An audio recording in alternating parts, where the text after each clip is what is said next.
لیے کبھی بھی اللہ کا شکر ہے کسی کا بنگلہ دیکھ کے مجھے کبھی آج تک الحمدللہ حسرت نہیں ہوئی کہ یار یہ بنگلہ اتنا ہے، اتنا یہ اتنا پتہ نہیں کیا ہے. تھوڑے دنوں میں وہ کھٹولا کہتے ہیں، وہ جو جنازے کا ہوتا ہے نا کھٹولا، اس میں لیٹا ہوا ہوگا یہ. تو بنگلہ بہت اچھا ہے، کاش یہ ہمیشہ رہتا، پھر بہت اچھا ہے بھائی.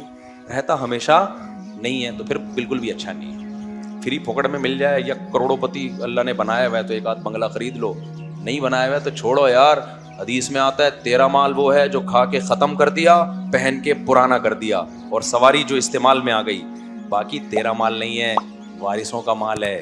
تھوڑے دن میں مارکیٹ سے کروڑوں روپے تو نے لگا دیے، وارثوں کا ہے. آپ کا چلو وارثوں کا تو ہے، ان کا کہاں ہے؟ وہ بھی تھوڑے دن رہیں گے، آگے پارسل کریں گے. وہ کسی کا بھی نہیں ہے. اس کا فائدہ صرف ریاض ملک کو ہوگا.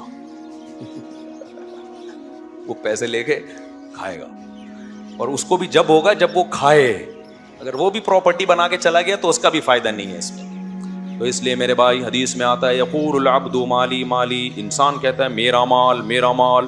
فرمایا تیرا وہ ہے جو کھا کے ختم کر دیا. تبھی ہم کھاتے الحمدللہ اچھا ہیں. اور آپ نے فرمایا جو پہن کے پرانا کر دیا، کوشش کرتے ہیں پہنے اچھا. اور آپ نے فرمایا جو بھی چیز استعمال میں آئے، اس لیے گاڑی ہم نے کیا رکھی ہوئی ہے بھائی؟ پہلے جی ٹی او 125 رکھی تھی جب موٹر سائیکل تھی. اب کیا رکھی ہوئی ہم نے؟ ریوو رکھی ہوئی ہے. اس پہ بھی لوگوں کو اعتراض ہے، تو چندے کے پیسوں سے نہیں ہے بھائی، اپنے پیسوں سے ہے. سمجھتے ہو؟ اور مجھے پتا ہے کہ میری جتنی مالی حیثیت ہے اس سے ڈبل مالی حیثیت والوں لوگوں نے ریوو نہیں رکھی. وہ سادہ کار میں گھوم رہے ہوتے ہیں. تو یہ جو ہم کر رہے ہیں یہ عیاشی نہیں ہے میرے بھائی،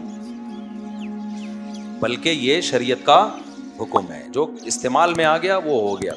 اور جو لوگ کر رہے ہیں نا، جو پٹپٹیوں میں گھوم رہے ہیں، یہ سادگی نہیں ہے، اٹ از کالڈ کنجوسی. کیونکہ دنیا سے محبت اتنی ہوتی ہے، جان نکل رہی ہوتی ہے پیسہ نکالتے ہوئے، خرچ نہیں کر رہے ہوتے. ذاتی بنگلے لیے ہوئے ہیں اور جا رہے ہیں چنچیوں میں، ذاتی بنگلے لیے ہوئے اور کھا ڈھنگ سے نہیں رہے ہیں. تو خیر یہ بڑا لمبا موضوع ہے، کئی بار اس پہ بیان کر چکا ہوں. تو اللہ فرماتے ہیں کہ شیطان نے کیا کہا تھا؟ اے اللہ لَأُزَيِّنَنَّ لَهُمْ فِي الْأَرْضِ، زمین کی چیزوں کو ان کے لیے اٹریکٹیو بنا دوں گا. کیا بنا دوں گا؟ اٹریکٹیو، ہر چیز کھینچے گی. ادھر جب حیدری مارکیٹوں میں جائیں گے، ابے یار ایک الگ دنیا ہے بھائی، کاش میری جیب میں بھی پیسہ ہوتا.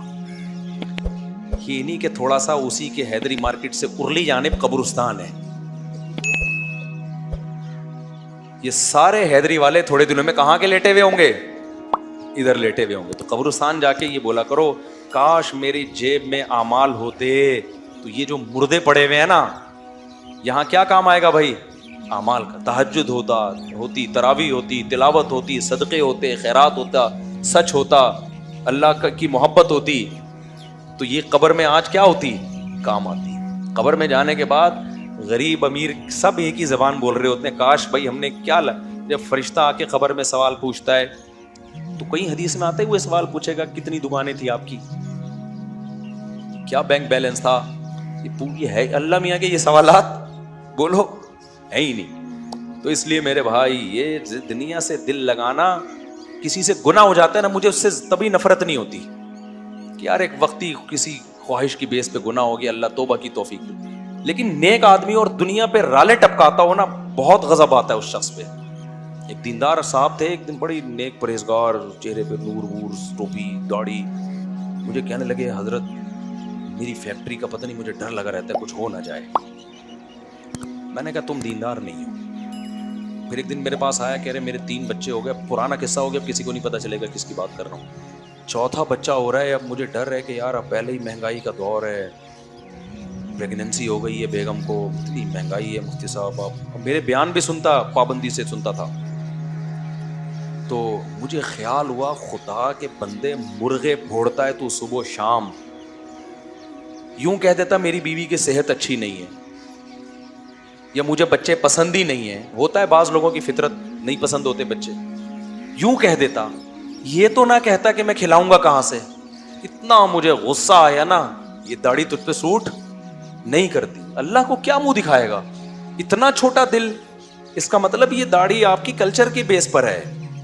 جو اللہ کو مانتا ہے تو کتنی بڑی حقیقت بچہ پیدا ہوتے ہی اللہ ماں کی چھاتیوں میں دودھ پیدا کر دیتا ہے, وہ غافل ہوگا. اور اتنا غصہ آیا, میں نے کہا یار یہ کیسی باتیں کر رہے ہیں, میرے دلائل سے میں جواب نہیں دیتا. میں نے کہا بھائی جاؤ یار, نہیں کرو, گرا دو اس کو, اللہ خود ہی وہ بچہ قیامت کے دن حساب ہوگا. میں نے کہا واقعی تم قحط سے مر جاؤ گے, چوتھا ہو گیا نا تو روٹی کھانے کو نہیں ملے گی. میں نے کہا شادی ہی آپ نے غلط کی تھی, اس مہنگائی کے دور میں تو شادی اور ایک کیوں پیدا کی ہے. پھر میں الٹے جوابات دیتا ہوں, پھر لوگ کہتے ہیں یہ تو خود 8 بچوں کی ترغیب دیتے ہیں, اب ان کو کیا ہو گیا.